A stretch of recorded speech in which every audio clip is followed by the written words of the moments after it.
Hi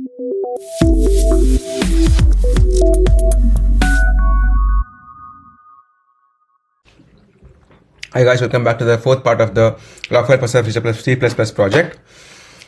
So in the previous parts we are seeing all the functions one by one, like filter logs by level, view logs, generate log, etc, etc. So in this part we'll be seeing search log. So what is the task in this particular log is update the search logs function to achieve the following. Okay, whatever we have to achieve is accept user input for a keyword to search in the logs, then perform a case insensitive search. Basically it is asking us to convert everything into lowercase or uppercase. Then we have to perform a search in each and every logs. If it is found, then we have to display, put it into another vector and display it. If it is not, then leave it. All right. So the code goes like, first we have to prompt the user to enter a keyword, then the user enters the keyword, we store it in string, and then we take the input from the user. All right. Next, we open the file in read-only mode. Then we have the string line, vector, results as usual. Then we start reading each and every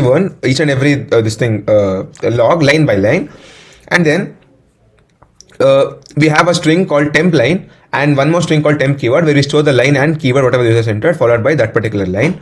Now we have to transform everything into lowercase because we have to perform a case insensitive search. So we have to transform everything into lowercase, so we don't have any, we don't face any problem going forward.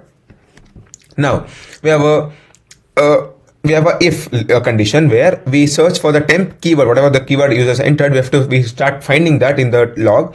If it is not found, then NPOs if it is not found. If it is found, then we push it back to the result keyword. We take it as not found. If it is found, we push it into results vector. Then we close the file. All right. Now if it is not empty, then we say logs containing this keyword are. Then we iterate each and every part of the results, every part of the results vector. Then we print all the results saying result 0, this is 0, is this, 1 is this, and so on. And then we say if it is not found, then we say log not found. Let me run the program. This was quite simple. So first I create 2 entries. Now I have to search logs by keyword. I'll search by keyword saying what all can I say, network maybe. Okay, so it is not there, my bad, I took a wrong spelling. Info.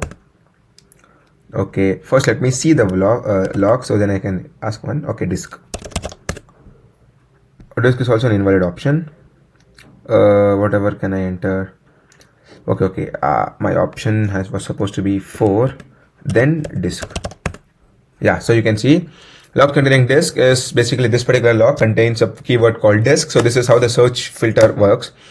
In the next part, we'll be seeing statistics, and with that we'll end whatever this particular project, that is file log parser. Yeah, that is case if passed, and I'll see you in the next video. Thank you.